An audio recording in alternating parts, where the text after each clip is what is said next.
Соронзон бол дээн инх төвшин нарын бүрэлдэхүүнтэй байгуулалт ажиллалаа. Монгол Улсын их хурлын чуулганы хуралдааны дэгийн тухай хуулийн 39 дүгээр зүйлийн 39 9 хэсэг заасны дагуу ажлын хэсэг тогтоодын төслийг хөгжлийн бодлого төлөвлөгөөний удирдлагын тухай хууль, Алсын хараа 2050 Монгол Улсын урт хугацааны хөгжлийн бодлого батлах тухай, Монгол Улсын засгийн газрын 2024-28 оны үйл ажиллагааны хөтөлбөр батлах тухай тогтоод болон холбогдох бусад хууль тогтоомж эрх зүйн баримтцыг нийцүүлэн зарчмын зөрүүтэй 101 санал бэлтгэснийг байнгын хорооны хуралдаанд оролцсон гишүүдийн олонх хэлэлцээ. Монгол Улсын их хурлын чуулганы хуралдааны дэгийн тухай хуулийн 39-66 дугаар зүйл заасан дагуу бусад байнгын ороод 2025 оны 5 дугаар сарын 20-21-22-ны өдрийн хуралдаанаараа тогтоолын төслийн 2 дахь хэлэлцүүлгийг явуул дараах санал дүгнэлт ирүүлсэнийг танилцуулж байна. 1. Аж үйлдвэржилтийн бодлогын байнгын орооны санал дүгнэлт. Аж үйлдвэрчдийн бодлогын байнгын ороо 2025 оны 5 дугаар сарын 22-ны өдрийн хуралдаанаараа Монгол Улсын хөгжлийн 2026 оны төлөвлөгөө батлах тухай Улсын хурлын тогтоолын төслийн 2 дахь хэлэлцүүлгийг явуулсан байна. Тогтоолын төслийг хэлэлцэхэд Улсын их хурлын гишүүнээс гаргасан 1 зарчмын зөрүүтэй саналаар санал хураалт явуулахад хуралдаанд оролцсон гишүүдийн олонх дэмжээгүй өгөө зарчмын зөрүүтэй саналын томилыг санал дүгнэлтийн хамт байнгын ороонд ирүүлсэн. 2. Аюулгүй байдал гадаад дуудлагын байнгын орооны санал дүгнэлт. Аюулгүй байдал гадаад дуудлагын байнгын ороо 2025 оны 5 дугаар сарын 20-ны өдрийн хуралдаанаараа Монгол Улсын хөгжлийн 2026 оны төлөвлөгөө батлах тухай Улсын хурлын тогтоолын төслийн 2 дахь хэлэлцүүлгийг явуулсан байна. Тогтоолын төслийг хэлэлцэх үед Улсын хурлын гишүүн Хэ Жангабил тогтоолын төслийн 1-р хавцлалтад төрийн албаны реформын хүрээнд чиг үүргийн давхартлыг арилгаж багш эмчнараас бусад төрийн албаагчдын тоог 9% бууруулах замаар чодурдаг цомхон бүтээмжид суурилсан төрийн албыг бэхжүүлнэ гэсэн хэрхэн хэрэгжих судалгаа хийгдсэн эсэг бүсийн хөгжлийн бодлогын 1-2 бүсийн ялгаатай татвар санхүүгийн бодлогыг тодорхойлж хэрэгжүүлнэ гэсний хүрээнд баруун бүсэнд баримтлах бодлогын талаар цагаан нуур боомтын чөлөө төсвийн үйл ажиллагааны талаар хөгжлийн 2026 оны төлөвлөгөөнд тусгасан эсэг уг боомтын газрын усны бүтээгдэхүүн хадгалах савнууд байгааг эдийн засгийн эргэлтэнд оруулах талаар боомтоор нэвтрэх иргэдийн ачаад нэмэгдсэнтэй холбогдуулан нэмэлт цагаар ажиллах боломжтой эсгэд гадаад харилцааны яам анхаарч ажиллах шаардлагатай талаар Улсын хурлын гишүүн Эрдэнэ бол төрийн бодлогын зорилтууд иргэдэд ойлгомжтой хялбар байхад анхаарах, Монгол Улсын засгийн газрын 2024-28 оны үйл ажиллагааны хөтөлбөр тодорхойлсон бүсцийн хөгжлийн бодлого, хүний хөгжлийн бодлого, эдийн засгийн бодлого, хүний эрхийг дээдсэн засаглалын бодлого зэрэг бодлогын 4 тэргүүл чиглэлийг дарааллын хувьд 1-р хүний эрхийг дээдсэн засаглалын бодлого, 2-р хүний хөгжлийн бодлого, 3-р бүсцийн хөгжлийн бодлого, 4-р эдийн засгийн бодлого гэж эренбиг өөрчлөх боломжтой эсэх. Улсын их хурлын гишүүн Бодормоо зөвчтөд тэмцэх нэгдсэн үндэсний байгууллагын суурь конвенцийн талуудын 10 дугаар байгууллагын зохион байгуулалт гарах хэмжээ хөгжлийн 2026 оны төлөвлөгөөнд туссан эсэх үндэсний өрсөлдөх чадварыг нэмэгдүүлэх зорилт хөтөлбөрийн хүрээнд хийгдэж байгаа ажлын талаар Улсын их хурлын гишүүн Чанар Монгол Улсын засгийн газрын 2024-28 оны үйл ажиллагааны хөтөлбөр тодорхойлсон хүний эрхийг дээдлэн засаглалын бодлогын 4-5-4-т кибер аюулгүй байдлын үндэсний стратеги хэрэгжүүлнэ гэсэн арга хэмжээний үндсэн хариуцлагчаар зөвхөн захин хөгжид инновац харилцаа холбооны яам байгааг анхаарах мөн Батлан хамгаалалт салбарын кибер аюулгүй байдлын төсвийг тусгаагүй байгаа талаар кибер хаалгаас хамгаалах үндэсний төлөв боловсруулж байгаа эсэг хууль зүйн дотоод хэргийн яам болон Батлан хамгаалах яамд дорооны үйлдвэрлэл барих төсөв тавигдсан ч хоорондоо уялдаж байгаа эсэх талаар төрийн аудитын байгууллагын захин шилжил төслийг 4 тэрбум төгрөгөөр гадаадын тусламжаар хэрэгжүүлэх нь аюулгүй байдал нууцлын асуудлууд оновчтой эсхийг анхаарах, хөгжлийн төлөвлөгөөнд засгийн газрын хиймэл оюун ухаан захим системийг дэвшилтэд технологид суурилан хөгжүүлэх, төрийн албаны их хөгжлийн санг бүрдүүлэх, процессын дахин инженерчлэл, бүтээмжийг сайжруулах, захимжуулахаар тусгасан боловч кибер аюулгүй байдлын асуудал орхиж байгааг анхаарах, хүний нөөцөө бэлтгэх, кибер аюулгүй байдлын тухай хуулийг шинжлэх зардалтаас талаар асуудал асууж үгхэлсэн байна. Улсын их хурлын гишүүн Батцан Бүрэл онцгой байдлын албаагчдын хувьд зориглол тэгэн тонгод хөрөмжийг нэмэгдүүлэх ажлын хугацааг сайжруулах баримтж байгаа бодлогын талаар тодруулан тэдгээрийг 2026 оны төсвийн төсөөллийн талаар шинээр онцгой байдлын анги байгуулсан эсэг асуудлаар асууж онцгой байдлын байгууллагын тэгэн тонгод хөрөмж тусгай зорилтын багаж хэрэгцээ хувцас сэргэлэл хангалтын санхүүжилтийг хөгжлийн төлөвөд нэм тусгах төрийн албаны реформын хүрээнд төрийн албаны шинжилгээг хийж чиг үүргийн давхартлыг арилгаж төрийн албаагчдын тоог багш эмчнараас бусад 9% бууруулах замаар чадвардаг цонхон бүтээмж суурилсан төрийн албыг хөгжүүлнэ гэсийг багш эмч онцгой байдлын албаагч нараас бусад гэж нэмхэн зүйтэй талаар Улсын хурлын гишүүнгээ тэмүүлэн дипломт албыг бэхжүүлэхэд анхаарах бодлогын судалгааны хүрээлэн гадаад харилцааны яамны дэргэд байгуулах мэргэжлийн судалгаанд суурилсан дүн шинжилгээ хийдэг байх судалгаанд үндэслэн бодлогыг гаргадаг болох шийдвэр галтын зөв механизмыг бүрдүүлэхэд анхаарах төсвийн хүрээний мэдээллийн хүрээнд шинээр төсөл арга хэмжээ оруулах шаардлагатай эсэг элчин сайд нарыг шинээр томилох асуудлууд аль түвшинд байгаа шалгуур шаардлага хангаж байгаа эсэг энэ асуудал ажил хэрэгч мэргэжлийн хандах томилгоотой холбоотой мэдээллийг нэгтгэн байнгын орооны гишүүдэд хүргэх түүнчлэн сүүлийн 10 жилийн хугацаанд хэрэгжүүлсэн гадаадын зээл тусламжийн төлөвлөлт хэрэгжүүлэлт хяналт хариуцлагыг сайжруулах өрийн удирдлагын менежменттэй холбоотой асуудлаар байнгын ороонд мэдээлэл сонсох тур холбогдох мэдээллийг бэлтгэх засгийн газрын өрийн баталгаа зээл тусламжтай холбоотой асуудлуудад эдийн засгийн бодит үр өгөөжлийг тооцдог тооцоо судалгааг эдийн засгийн хөгжлийн яам гаргадаг байх шаардлагатай кибер аюулгүй байдлын тухай хуулийн хэрэгжилтийн талаар санал дүгнэлт боловсруулах үр хөвгөө ажлын хэсэг байгуулж ажиллах талаар Улсын хурлын гишүүнгээ хос хоёр гадаадд байгаа дипломат хөгжлийн газрын барилгын засвар хөрөнгө оруулалтанд анхаарах, гадаадд суугаа дипломат ажилтнуудын ажлын хамтрах нөхцөлийг сайжруулах, тэдгээрийн хүүхдүүдийн сургалтын төлбөр 2024 онд хэд байсан, 2026 онд хэд бол өөрчлөсөн талаар, нэгдүгээр авсралтын эдийн засгийн бодлогын хүрээнд 332-т гадаадын банкны салбар нэгж байгуулалт нөхцөлийг бүрдүүлэх гэсэн ямар нөхцөлийг бүрдүүлэх талаар, Улаанбаатар хотод хэрэгжиж байгаа усны компакт төсөл, төв цэвэрлэх байгууламжийн өргөдгөл солонго 1-2 орон сууцны хорооллын төслүүдээс гадна 1 тэрбум ам долларын гадаадын зээл хэрэгжүүлэхээр тусгасан ямар төслүүдийг хэрэгжүүлэх, төслүүд хөтөлбөрийн хэрэгцээ шаардлага, эрэм дараалал зөв тогтоох, гадаадын зээл хөтөлбөрийн хэрэгцээ шаардлага, эрэм дараалал зөв тогтоох, гадаадын зээл тусламжийн үр ашиг төсвүүд өртдөг өндөр ач холбогдол багтаа байгаад онцгой анхаарах талаар үг хэлж, Монгол Улсын хөгжлийн 2026 оны төлөвлөгөө батлах тухай Улсын хурлын тогтоолын төслийн 2 дахь хэлэлцүүлгийг явуулсан талаар санал дүгнэлтээ байнгын ороонд ирвэсэн. 3. Байгаль орчин хүн сүдтэй аж ахуйн байнгын орооны санал дүгнэлт. Байгаль орчин хүн сүдтэй аж ахуйн байнгын ороо 2025 оны 5 дугаар сарын 21-ний өдрийн хуралдаанаараа Монгол Улсын хөгжлийн 2026 оны төлөвлөгөө батлах тухай Улсын хурлын тогтоолын төслийн 2 дахь хэлэлцүүлгийг явуулсан байна. Байнгын орооны хуралдаанаар тогтоолын төслийг хэлэлцүүг үед Улсын хурлын гишүүн Н. Наранбаатар говийн болон баруун бүсийн ноодуур бэлтгэлийн ажлын явц байдал түүхий дүүн ханш улмаар иргэжлийн ноодуур бэлтгэх ажлын зохион байгуулалтын талаар Улсын хурлын гишүүн Ж. Батчаргал хүн сүдтэй аж ахуй хөнгөн үйлдвэрийн салбарт өнгөрсөн хугацаанд хэрэгжүүлж эхэлсэн бодлого хөтөлбөрүүдийн хэрэгжүүлэлтийг хангахад шаардлагатай хөрөнгийн дэмжлэг, урамшуулал, чөлөөлтийн асуудлыг 2026 онд хэрхэн төсөвсөн талаар, мөн баруун бүс нутаг дахь газар тариалангийн үйлдвэрлэлийн хүчин чадлуудыг сэргээх асуудлыг Монгол Улсын 2026 оны хөгжлийн төлөвлөгөөнд тусгасан эсэх талаар асуулт асууж хариулт авсан байна. Тогтоолын төслийг хэлэлцэх үед Улсын хурлын гишүүн Бодрмоо Ж. Батчаргал эм гам хүлэг нараас тогтоолын төслийн 1-р асуултанд холбогдох заалт нэмэх 7 санд гаргасан нэг үсэн санал тураалт явуулж, зарчмын зөрүүдэд саналын томьёолыг олонхын санал авсан авгүйгээр бүлэглэн 2 дахь хэлэлцүүлэг явуулсан талаар санал дүгнэлтийн амт байнгын ороонд ирвэсэн. 4. Босоо шинжилгээ ухаан спортын байнгын орооны санал дүгнэлт. Тус байнгын ороо 2025 оны 5 дугаар сарын 21-ний өдрийн хуралдаанаараа Монгол Улсын хөгжлийн 2026 оны төлөвлөгөө батлах тухай Улсын хурлын тогтоолын төслийн 2 дахь хэлэлцүүлэг явуулсан байна. Тогтоолын төслийн 2 дахь хэлэлцүүлгийг явуулах үед Улсын хурлын гишүүн Б. Хэрлэн 2026 оны хөгжлийн төлөвлөгөөнд тусгагдсан соёл урлагийн үйлчлэгээний чанар хүртээмжийг сайжруулахад тавигдсан төсөв бага байгаа талаар Улсын хурлын гишүүн О. Саранчлун хөгжлийн бэрхшээлтэй иргэдийн хөгжлийг дэмжих тэдний оролцоог хангах асуудал төлөвлөгөөнд тусгатаагүй талаар, бүх нийтийн биеийн тамирыг хөгжүүлэх олон нийтийн оролцоог нэмэгдүүлэх чиглэлээр ямар арга хэмжээ авч хэрэгжүүлэх талаар, ерөнхий улс ордын сургуульд хөгжлийн бэрхшээлтэй хүүхдийн эсэл жил бүр буурч байгаа нь ямар шалтгаантай, үүнийг хэрхэн шийдвэрлэх, боловс урдын зээлийн сангийн шинжлэхсэн журамд зарим асуудал орхигдсон талаар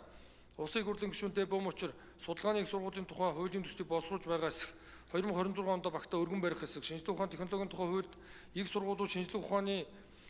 байгууллагын ангил хамаарахгүй байгаа бөгөөд шинжлэх ухааны байгууллагын тодорхойлолтод багтахгүй байгааг цаашид зохицуулах шаардлагатай, цэцэрлэгийн барилга байгууламж, багшийн дутагдыг хэрхэн шийдвэрлэх талаар Улсын хурлын гишүүнгийн хос хоёр сургууль цэцэрлэгийн барилга байгууламжийн нормативыг шинжилэн батлах, төр хувийн хөгжлийн түншлэлийн төслийг хэрэгжүүлэх, хувийн хөгжлийн оролцоо хөрөнгө оруулалтыг дэмжихэд тэдгээрээ уялдаа холбоог сайжруулах, мөн богино хугацаанд барилга барих, олон улсын дэвшилт технологиг судалсан судалгаа бий эсэх, түүнийг нэвтрүүлэх боломжийн талаар Улсын хурлын гишүүнээс Эрдэнэ сургуулийн өмнөх болон ерөнхий улс ордын сургуулийн хөтөлбөрт өв соёлыг түгээн дэлгэрүүлэх, сурчлах агуулгыг тусах, аслагдсан аймаг сумын цэцэрлэг сургуулийн барилгын төсвийн зардлыг шинжлэх тогтоох талаар, мөн багш нарыг боловс урдын зээлийн сангийн тэтгэлээр гадаадд сургах, мэрэгшүүлэх, ерөнхий улс орон сургуулийн сурагчдыг гадаад болон дотоодын тэмцээн, уралдаанд оролцох санхүүгийн дэмжлэг үзүүлэх, анги дан ажиллах багшийн хомсдлыг хэрхэн шийдвэрлэх талаар, багш нарыг ажлын гүйцэтгэлээр үнэн зөв бодлого нь зөв, оновчтой эсэх талаар Улсын хурлын гишүүн Ч. Ундрам шинжлэх ухааны салбарын чиг үүрэг бодлого 2 яамд хуваагдсанаас үүсч буй зохицуултгүй байдлыг шийдвэрлэх, хойд өргөргийн 48 градусаас дээш буюу цэвдэхтэй бүс нутагт байрлах, аслагдсан аймаг сумдын цэцэрлэг сургуулийн барилга боломж барих төслийн төсвүүд өртгийг шинжилэн тооцож, оновчтой болгох, мөн багш нарын хүртээмжийг нэмэгдүүлэхэд хөдөө орон нутагт ажиллах боломжийг хангаж орон сууцны ипотекийн зээлийн хүртээмжийг нэмэгдүүлэх талаар Улсын хурлын гишүүн Ж. Гал Бадрах улсын хэмжээнд багш мэргэжлийг сонгон суралцах, багшийн ажилд шинээр орох болон эргэн ажилд орохыг дэмжих, мөн цалин өс, нийгмийн баталгаа хангахад ямар бодлого хэрэгжүүлж байгаа талаар Улсын хурлын гишүүн Ж. Баярмаа ерөнхий улс ордын сургуультанд англи хэлний хичээл хязгаарнаас орох, цаашид хэддүгээр ангиас заах талаар, мөн коучлол, роботик, хиймэл оюуны суур чадварыг хөгжүүлэх сургалтыг ерөнхий улс ордын сургуультанд нэвтрүүлэхтэй холбогдуулан бэлтгэл ажил хэрхэн хийгдэж байгаа, мөн дунд ахлагын сургуулийн сургалтын хөтлөлт байгаль орчин сансар судлалын хичээлийг нэмэх талаар асуулт асууж үг хэлсэн байна. Байнгын орооны хуралдаанаар Монгол Улсын хөгжлийн 2026 оны төлөвлөгөө батлах Улсын хурлын тогтоолын төслийн 2 дахь хэлэлцүүлгийг явуулах үед Улсын хурлын гишүүдээс зарчмын зөрүүтэй санал гараагүй өгөөд санал дүгнэлтээ байнгын ороонд ирвэсэн. Ёс зүйн байнгын орооны санал дүгнэлт. Тус байнгын ороо 2025 оны 5 дугаар сарын 20-ны өдрийн хуралдаанаараа Монгол Улсын хөгжлийн 2026 оны төлөвлөгөө батлах тухай Улсын хурлын тогтоолын төслийн 2 дахь хэлэлцүүлгийг явуулсан байна. тогтоодын төслийг хэлцгүүд улсын хурлын гишүүн Аримзя хөгжлийн бодлого төлөв түүний удирдлагын тухай хуулиар эргэн харж хөгжлийн бодлого болон төсвийн уялдааг хангаж төлөвлөх төрийн албаны реформын хүрээнд төрийн албан агшийн тоог бууруулах хувийг гаргасан үндэслэл мөн механик цомгтгол хийж хүүхэд хамгааллын чиглэлд ажиллаж буй хүний нөөц зардал сөргөөр нөлөөлөхгүй байх талаар баримт төвчөө бодлогын талаар улсын хурлын гишүүн Б хэрлэн төрийн албаны реформыг хийж цомхон чадварлаг бүтээмжид суурьсан төрийн албыг бэхжүүлэх том зорилтын хүрээнд албан агшийн хувь тоог 9-оор бууруулах гэснийг ямар үндэслэл тооцоолт тулгуурлан гаргасан төрийн үйлчлэгийг захимжуулснаар гарах ажлын байрны орон тооны хэмнэлтийг судалсан хэсэг төрийн албан агшийн дундад насад 38.4 байгаа үед эд хөдөлмөрийн насны албан агч хөдөлмөрийн зах зээл рүү шилжихэд ажлын байраар хангах нийгмийн баталгааг нь хангах асуудал реформын хүрээнд бодлого туссан хэсэг тэдэнд олох нөхөн олгоор мөнгө урамшуулан төсвүүд хэр хэмжээний ачаал үйлчлэлээр тооцсон хэсэг цаашдаа энэ бодлого хэр баттай тууштай үргэлжлэх талаар улсын хурлын гишүүн дээр иргэдэл төрийн албан агчдын оронтой хамгийн их нэмэгдэж байгаа нь төрийн захиргааны түвшинд байгаа бөгөөд сүүлийн жилүүдэд улсын хурлын тогтоолоор агентлагийг олноор байгуул чиг үүргийн давхарлал бий болгож байгааг хязгаарлах талаар хийсэн судалгаа санал байгаа хэсэг төлөвлөгөөнд тусгагдсан төрийн өмчил компаниудын зардлыг 15% бууруулж бүтээмжийг 30% нэмэгдүүлнэ гэсэн тодорхой тоонуудыг ямар судалгаа үндэслэлээр тулгуурлаж гаргасан төрийн өмчил компаниудад бүтээмжийн менежер томилж орон тоог нэмэгдүүлж байгаа талаар ажлын хэсгийн гишүүдээс асуулт хариулт авсан байна. Байнгын орооны хуралдаанаар Монгол Улсын хөгжлийн 2026 оны төлөвлөгөө тухай улсын хурлын тогтоолын төслийн 2 дахь хэлцүүлгийг явуулах үед улсын хурлын гишүүдээс зарчмын зөрүүтэй санал гараагүй бөгөөд 2 дахь хэлцүүлгийг явуулсан талаар санал дүгнэлтийг байнгын ороонд ирүүлсэн. 6. Январ захин бодлогын байнгын орооны санал дүгнэлт. Тус байнгын ороо 2025 оны 5 дугаар сарын 21-ний өдрийн хуралдаанаараа Монгол Улсын хөгжлийн 2026 оны төлөвлөгөө тухай улсын хурлын тогтоолын төслийн 2 дахь хэлцүүлгийг явуулсан байна. Тогтоолын төслийг хэлцгүүд улсын хурлын гишүүдээс зарчмын зөрүүтэй 3 санал гарсан бөгөөд байнгын орооны хуралдаан санал хураалт явуулахад зарчмын зөрүүтэй саналуудыг хурлаад орсон гишүүдийн олох тэмцсэн байна. 7. Нийгмийн бодлогын байнгын орооны санал дүгнэлт. Тус байнгын ороо 2025 оны 5 дугаар сарын 21-ний өдрийн хуралдаанаараа Монгол Улсын хөгжлийн 2026 оны төлөвлөгөө тухай улсын хурлын тогтоолын төслийн 2 дахь хэлцүүлгийг явуулсан байна. Байнгын орооны хуралдаанаар тогтоолын төслийн 2 дахь хэлцүүлгийг явуулах үед улсын хурлын гишүүн Эрдэнэт эрүүл мэндийн салбарын хүний нөөцийн цалин хөсийг нэмэгдүүлэх хөдөлмөрийн аюулгүйдэл эрүүл ухааны шаардлагыг хангаж ажиллах ослон гэмтлээс урьдчилан сэргийлэх арга хэмжээнд болон банкны зээлийн үг бууруулах асуудлууд хөгжлийн төлөвлөгөөнд хэрхэн туссан талаар улсын хурлын гишүүн Чин бүрэн эрүүл мэндийн салбарын санхүүжилтийг нэмэгдүүлэх хүнс эмийн лавлгаа лабораторийг нэгдэх асуудлууд хөгжлийн төлөвлөгөөнд тусгацсан хэсэг улсын хурлын гишүүн Эдрүүд 2026 онд нүүрсний үнийн өсөлтийг хэрхэн харж байгаа талаар миний төрөөсийн орон сууц амны орон сууц хөтөлбөрүүд орон нутагт хэрхэн хэрэгжих талаар тэтгэвэр барьцаасан зээлийн хугацааны талаар хүүхэд хамгаалалт хөгжлийн төсвийн талаар улсын хурлын гишүүн Б Батэрдэн хөгжлийн төлөвөнд тусгагдсан 150 мянган айлын орон сууцыг барих санхүүжилт түүний тооцооллын талаар хүүхэд өрсөлдөөн өвгний сэтгэл зүйн тулгамдсан асуудлыг шийдвэрлэх арга хэмжээнүүд хөгжлийн төлөвлөгөөнд тусгагдсан хэсэг талаар улсын хурлын гишүүн Нарант 2025 оны хүүхэд хамгааллын төсөв хүүхдийн хөгжил хамгаалалт хэрхэн зарцуулж байгаа талаар хүүхдийн төлөө үндэсний зөвлөдөөс хүүхэд хамгаалалт сэдвүүдэд хүүхэд хөгжлийн чиглэлээр хөтлөөр арга хэмжээнд хэрэгжүүлэхээр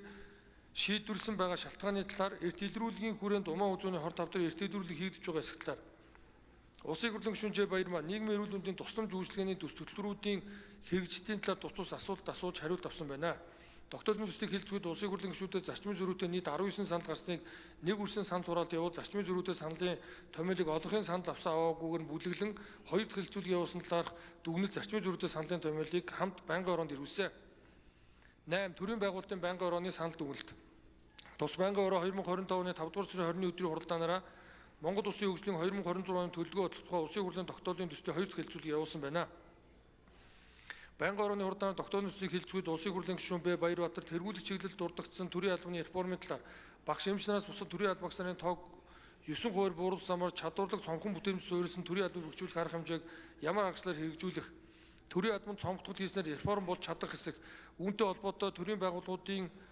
бүтэц оронтой чиг үүргийн давхарлын талаар тооцоо судалгаа хийсэн хэсэг төрийн албаны цомгтгод удирдах албанч албанд хамрагдах хэсэг улсын хурлын гишүүнээс цулбгаар төрийн албан агчдыг цомгдох тооцоодыг хэрхэн гаргасан талаар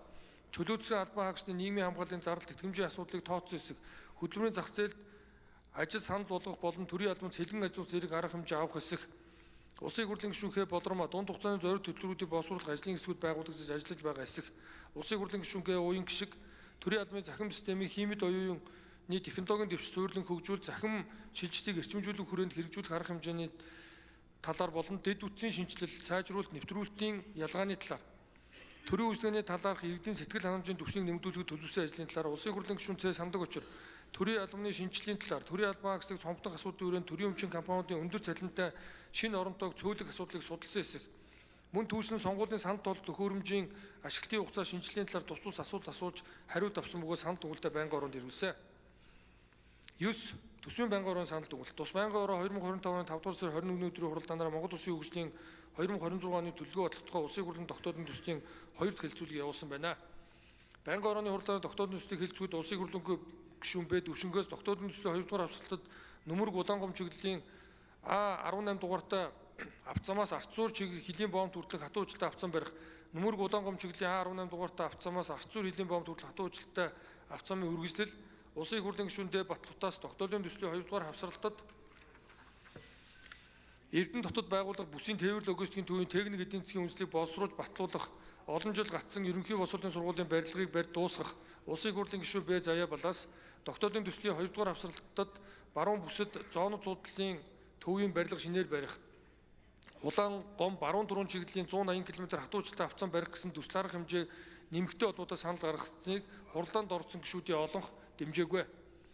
Мөн улсын хурлын гишүүн Д Батлутаас тогтоодын төслийн 2 дугаар хавсралтад Орхон аймаг орон нутгийн бонд гаргаж томоохон төсөл арга хэмжээг хэрэгжүүлэх, Эрдэнэ хотын доторх авцамын барилга угсралд шинжилэл өргөдөл их засварын ажлыг гүйцэтгэх, Эрдэнэ хотын цахилгаан хангамжийг сайжруулах шаардлагатай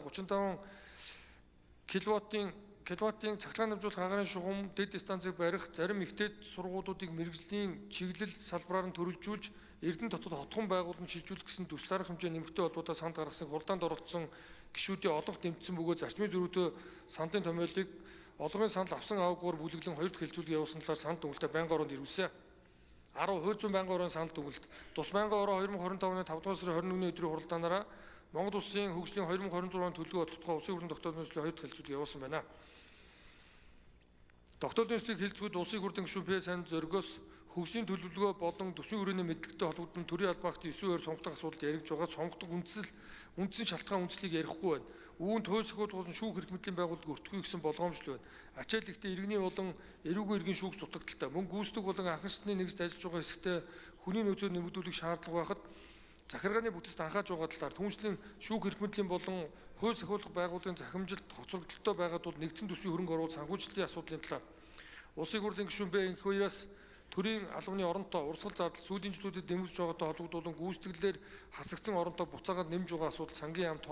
тооцоо судалгаатай хяналт тавьж ажиллах ёстой талаар ийг хонд байнгын хороонд оронтой урсгал зардал нэмэх асуудлыг хүлээж авахгүй харин ч төсвийн урсгал зардал оронтой 30-аас 40% бууруулах хэрэгтэй. Шүүхийн ерөнхий зөвлөлийн ажлын албаны бүтэц хэд данхаасан зэрэг асуудлын талаар асуулт асууж хариулт авсан байна.